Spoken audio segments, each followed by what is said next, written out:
Hi everyone, ಎಲ್ರಿಗೂ ನಮಸ್ಕಾರ. ನೀವು ನೋಡ್ತಾ ಇದ್ದೀರಾ, ಇದೇನಪ್ಪ ಹೊಸ ಬುಕ್ ಏನೋ ತಂದಿದ್ದೇನೆ, ಆರ್ಡರ್ ಮಾಡಿ ತೋರಿಸ್ತಾ ಇದ್ದೇನೆ ಅಂತ ಅನ್ಕೊಂಡಿದ್ದೀರಾ. ಬಟ್ ಏನಪ್ಪ ಅಂದರೆ ಈ ಬುಕ್ ಹೆಸರು ಬ್ರಹ್ಮಚರ್ಯ ಹೇಗೆ ಪಾಲನೆ ಮಾಡೋದು ಅಂತ ಹಿಂದಿಲಿದೆ ಬುಕ್ ಇದು. ಇದನ್ನು ಬರೆದಿರೋದು ಪ್ರೇಮಾನಂದ್ ಮಹಾರಾಜ್ ಅವರು.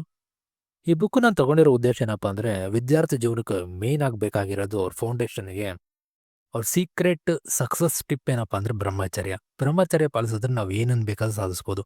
ಹಾಗಾಗಿ ನಾನು ಈ ಬುಕ್ಕನ್ನು ತಗೊಂಡು ನಾನು ಬ್ರಹ್ಮಚರ್ಯ ಧಾರಣೆ ಮಾಡ್ತಾ ಇದ್ದೀನಿ ನನ್ನ ವಿದ್ಯಾರ್ಥಿ ಜೀವನಕ್ಕೆ ಮಾತ್ರ. ಅಂದರೆ ನಾನು ಒಂದು ಗೋಲ್ ಅಂದ್ಕೊಂಡಿದ್ದೀನಿ, ಅಲ್ಲಿವರೆಗೂ ಮಾತ್ರ ನಾನು ಈ ಬ್ರಹ್ಮಚರ್ಯದಲ್ಲಿ ಇರ್ತೀನಿ. ಅದಾದಮೇಲೆ ನಂದು ಗೃಹಸ್ಥಾಶ್ರಮ, ಪರಸ್ಥಾಶ್ರಮ, ಸನ್ಯಾಸಾಶ್ರಮ ಇವೆಲ್ಲ ಬಂದೇ ಬರುತ್ತೆ. ಮನುಷ್ಯನಿಗೆ ಇವೆಲ್ಲ ಕಾಮನ್ನು. ಸೊ ಗೈಸ್, ನಿಮ್ಮ ಮೂಲಕ ಇದು ಹೇಳೋಕ್ಕೆ ಈ ಟಿಪ್ಪು ನಿಮ್ಗೆ ಹೇಳಬೇಕು ಅನಿಸ್ತು, ಅದಕ್ಕೆ ಹೇಳ್ತಾ ಇದ್ದೀನಿ. ವಿದ್ಯಾರ್ಥಿ ಜೀವನಕ್ಕೆ ನಾವು ಸಕ್ಸಸ್ ಆಗಬೇಕಾ, ಏನೇ ಜಾಬ್ ಬೇಕಾ, ನಮಗೆ ಬೇಕಾಗಿರೋದು ಬ್ರಹ್ಮಚರ್ಯ. ಇದೊಂದು ಟಿಪ್. ಅದಕ್ಕೆ ಈ ಬುಕ್ ನಾನು ಓದ್ತಾ ನಾನು ಇದ್ರೊಳಗೆ ಏನೇನು ತಿಳ್ಕೊಂಡೆ ಅಂತ ನಾನು ನೆಕ್ಸ್ಟ್ ವಿಡಿಯೋದಲ್ಲಿ ಹೇಳ್ತೀನಿ. Thank you guys. ಅಲ್ಲಿವರೆಗೂ ನನ್ನ ಚಾನಲ್ ನೋಡ್ತಾ ಇರಿ, ಲೈಕ್ ಮಾಡಿ, ಶೇರ್ ಮಾಡಿ, ಸಬ್ಸ್ಕ್ರೈಬ್ ಮಾಡಿ, ಹಾಗೆ ಪ್ರೋತ್ಸಾಹ ಕೊಡಿ. Thank you.